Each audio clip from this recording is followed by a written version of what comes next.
বাংলাদেশের ফুটবলে নতুন করে ফিরেছে প্রাণ। নারী দল থেকে পুরুষ জাতীয় দল, ফুটবল নিয়ে উন্মাদনা এখন আকাশচুম্বী। তবে নতুন এই সময়টায় দলের সাথে ছিলেন না জাতীয় দলের রক্ষণের অন্যতম ভরসার নাম বিশ্বনাথ ঘোষ। ইনজুরির কালো থাবা তার কাছ থেকে কেড়ে নিয়েছে প্রায় 2টি বছর।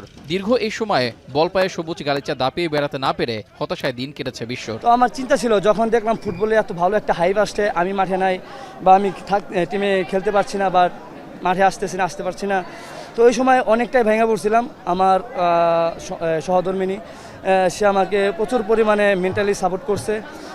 হয়তোবা সে না থাকলে হয়তোবা আমি আরও বেশি ভেঙে পড়তাম। পরিবারের সদস্যদের অভয় আর নিজের দীর্ঘ চেষ্টায় আবারও মাঠে ফিরেছেন বিশ্বনাথ ঘোষ। ক্লাবের হয়ে খেলে ফেলেছেন 2টি ম্যাচও, আর তার মধ্যেই পেয়েছেন সুখবর। মার্চ উইন্ডোর জন্য জাতীয় দলের প্রাথমিক স্কোয়াডে আছেন বিশ্ব।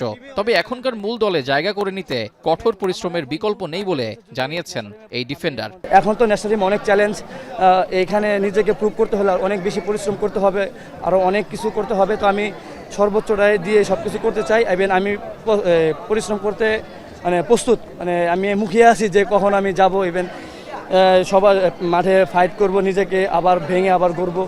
সোমবার থেকেই ঢাকায় শুরু হবে জাতীয় দলের ক্যাম্প। এরপর দল যাবে সরাসরি ভিয়েতনাম। দলটির সাথে প্রীতি ম্যাচ খেলে সিঙ্গাপুরের ঘরের মাঠে আতিথ্য নেবেন জামাল ভুঁইয়ারা। মার্চের 2 ম্যাচে জয় নিয়ে আপাতত ফিফা র্যাঙ্কিংয়ে আগানোই মূল লক্ষ্য বাংলাদেশের। রেজাউল করিম, এখন, ঢাকা।